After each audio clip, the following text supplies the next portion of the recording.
Taliban forces seizing control of Afghanistan's second biggest city, Kandahar, in Helmand province.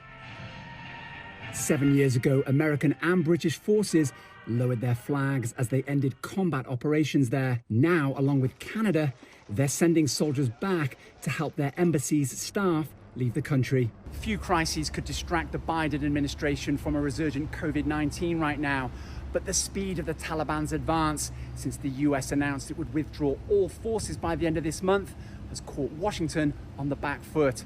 Now it has to contend with the optics of sending 3,000 troops back to Afghanistan to safeguard what the State Department is refusing to call an evacuation, a move now drawing comparisons with the fall of Saigon towards the end of the Vietnam War.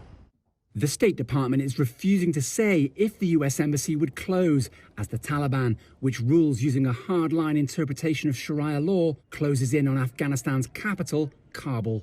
This is not abandonment. This is not an evacuation. This is not the wholesale withdrawal. What this is a reduction in the size of our civilian footprint. Yet with Taliban forces now controlling at least 2/3 of the country and even penetrating Iran's borders, the United Nations fears a humanitarian catastrophe is about to unfold. Without a significant de-escalation in violence, Afghanistan is on course to witness the highest ever number of documented civilian casualties in a single year since the UN records began. We are particularly worried about the impact of the conflict on women and girls.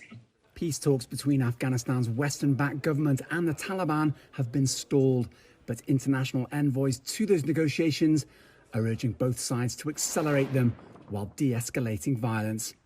Owen Fairclough, CGTN, Washington.